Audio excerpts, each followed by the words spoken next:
The night my husband called me an embarrassment in front of 12 people, I didn't cry. I didn't scream. I didn't even flinch.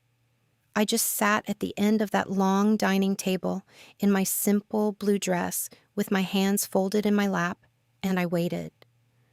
Because I knew something that nobody else in that room knew. And in about 4 minutes, so would they. But let me take you back, because this story doesn't start at that dinner table. It starts about 6 years earlier, in a house most people only see in magazines. I grew up in Greenwich, Connecticut. My father, Richard Weston, built one of the most successful private equity firms on the East Coast before I was old enough to understand what private equity even meant. I grew up with private drivers and prep school uniforms and charity galas where I smiled in dresses that cost more than most people's monthly rent. And I want to be clear. My father is a good man, a generous man. He worked brutal hours and he built something real. But the world that came with his success, that world never felt like mine. I remember being 15 years old at one of my mother's fundraiser dinners, watching a group of men compete over who had the bigger yacht, and thinking, I never want to be in a room like this again. Not because I was ungrateful, but because I could already see what money did to people who made it the centerpiece of their identity. It hollowed them out. It made them perform instead of live. So the day I turned 22, I sat down with my father and I told him I wanted to try something different. I wanted to live on my own terms, on my own salary, in my own apartment. He looked at me for a long moment across his mahogany desk, and then he said, Claire, the bravest thing a person can do is choose simplicity when the world is handing them excess. Then he told me I had his full blessing and that I could always come home. I moved to Chicago that fall. I got a job as a librarian in Lincoln Park. I drove a used Honda Civic with a broken AC, and I loved every single mile of it. I kept my last name, Weston, but nobody made the connection. Why would they? Richard Weston didn't do interviews. He didn't post on social media. He was old money in the truest sense, invisible, quiet, and everywhere at once. For the first time in my life, people liked me for absolutely nothing. No name, no network, no net worth. Just me. And it was the most free I had ever felt. That's the life Derek walked into when he met me. It was a Saturday afternoon cookout at a mutual friend's place in Lincoln Park. Derek Calloway was standing by the grill in a white button-down with the sleeves rolled up, laughing at something, and I thought, okay, he's handsome. He came over and introduced himself without trying too hard, which I appreciated.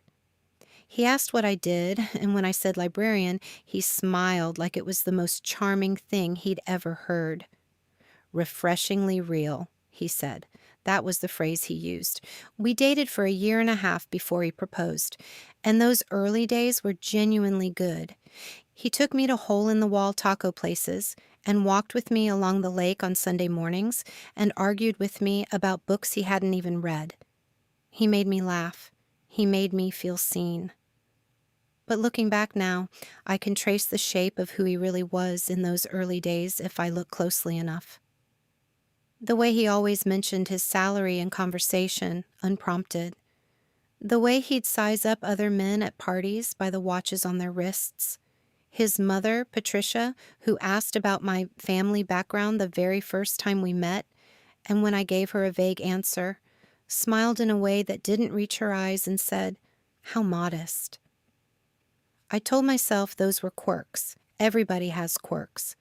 Derek proposed on a rooftop in River North on a Thursday evening in October, and I said yes with happy tears running down my face, and I meant every single one of them. The first year of our marriage was good. The second year, Derek got promoted to senior sales director, and something shifted. It was subtle at first. A comment here, a joke there. We'd be at a dinner with his colleagues, and he'd say something like, "Oh, don't ask Claire about the market. She can barely keep up with the Dewey Decimal System."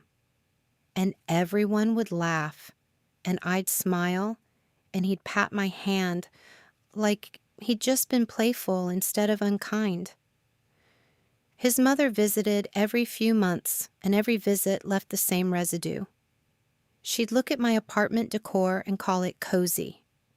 She'd ask Derek in front of me about his career trajectory and then glance at me like I was a detour on that path.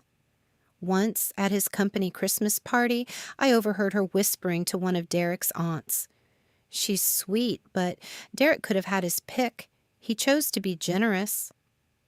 Generous. Like I was a charity case he'd taken on. I called my best friend Lily one night after a particularly bad dinner where Derek had mocked my opinion about a restaurant in front of his boss's wife. I was sitting in the bathroom on the edge of the tub, keeping my voice low, and Lily said, "Claire, just tell him who your father is. End this." And I said no, not because I was a pushover, but because I had spent 6 years building an identity that had nothing to do with Richard Weston's bank account, and I refused to use my father's name as a weapon. If Derek was going to treat me with respect, I wanted it to be because of me, not because he was afraid. But then came the Garrett Hughes dinner, and everything changed. Derek landed what he called the meeting of his career, a chance to close a deal with Garrett Hughes, a senior partner at Meridian Group, one of the most powerful investment firms in the Midwest. Derek had been chasing this connection for 2 years. He was vibrating with nervous energy for weeks. He decided to host a dinner at our home. 12 guests, catered food that I ended up making myself because the caterer canceled.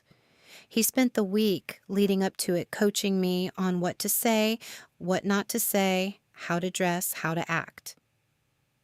The morning of the dinner, he stood in the doorway of our bedroom while I was getting ready and said, "Claire, I need you to be on your best behavior tonight. These are serious people. Don't talk too much. Don't bring up the library. And for the love of God, please dress like an adult." I looked at him in the mirror for a long moment. Then I picked up my phone and I called my father. I told Dad there was a dinner.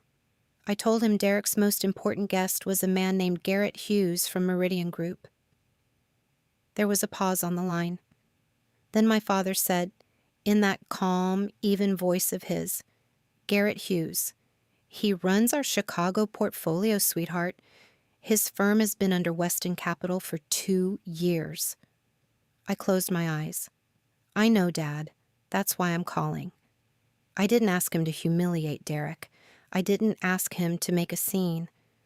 I just said, "Come to dinner. Let Derek introduce you. That's all." My father laughed quietly. "I'll be there at 7. I want you to understand something. I had spent 2 years absorbing Derek's smallness, 2 years of his jokes and his corrections and his little performances at my expense. And I was done. Not because I wanted revenge, I want to be clear about that, but because Derek was about to look Garrett Hughes in the eye and make a business deal, and he deserved to do that, knowing the full truth of who he had spent 2 years belittling. That seemed fair to me. The dinner guests arrived at 6:30. Garrett Hughes and his wife Margaret, 2 of Derek's colleagues and their partners. Patricia, who arrived in a fur-trimmed coat and immediately criticized the flower arrangement. And me, in a simple blue dress with no jewelry, which Patricia noticed immediately with a tight little smile. Derek was in full performance mode, loud laugh, firm handshake. He poured wine like a man who'd been practicing the motion in the mirror. He was charming and alive in the way he only was when there was something to gain. Margaret Hughes complimented the lamb I'd made. Before I could even say thank you, Derek said, she had a lot of time to practice, not many demands on a librarian's schedule. Light laughter around the table. I kept my smile. Patricia leaned over to the woman beside her and stage whispered, "Claire is very homespun. We always say that." More polite laughter. I took a sip of my water. Garrett turned to me and asked, "Claire, what do you do?" And before I could open my mouth, Derek said, "She works at a library, keeps herself busy with books and thrift stores." He said it like a punchline. The table smiled. Patricia looked satisfied. I looked down at my watch. It was 7:01. My father had never been late a day in his life. I excused myself quietly, folded my napkin on the table, and walked to the front door. He was standing on the porch in a charcoal gray suit and a silver tie. His silver hair neat, his posture the kind that doesn't need to try. Richard Weston, 62 years old, looked exactly like what he was. A man who had spent 40 years making serious decisions in serious rooms and never once needed to raise his voice to be heard. I hugged him, and he held me for a moment longer than usual. Then he pulled back and looked at me with those steady gray eyes and said, "You good?" "Getting there," I said. We walked into the dining room together. Derek was mid-sentence at the head of the table when he saw us. He stopped. His face opened with the polite smile of a host greeting a late arrival, and he said, "Claire, who's—" "Derek," I said. "I'd like you to meet my father, Richard Weston." The name landed in the room the way a stone lands in still water. Garrett Hughes's fork stopped halfway to his mouth. He looked up. Then he stood. Slowly. The way you stand when someone enters a room who signs your performance review. "Richard," he said. His voice had changed completely. My father smiled warmly. "Garrett, good to see you. How's the Boston expansion coming along?" Patricia knocked over her wine glass. Nobody laughed. Derek sat back down. I watched his face move through every stage, confusion, then slow recognition, then a hot flush of something that wasn't quite embarrassment and wasn't quite anger, but was both at the same time. He looked at me. I looked back at him calmly and took my seat. My father sat beside me and engaged the table with the ease of a man who has done this 10,000 times. He asked about the food. He complimented the house. He asked Garrett's wife about her garden, which she'd mentioned in an email 6 months prior, because my father remembered everything about everyone who mattered to him. Derek tried to recover. He laughed too loudly at something that wasn't funny. He attempted to steer a conversation toward the deal he'd been building with Garrett's team. Garrett was perfectly polite and said nothing of substance. The energy in the room had completely reorganized itself around a new center of gravity, and that center was not Derek Calloway.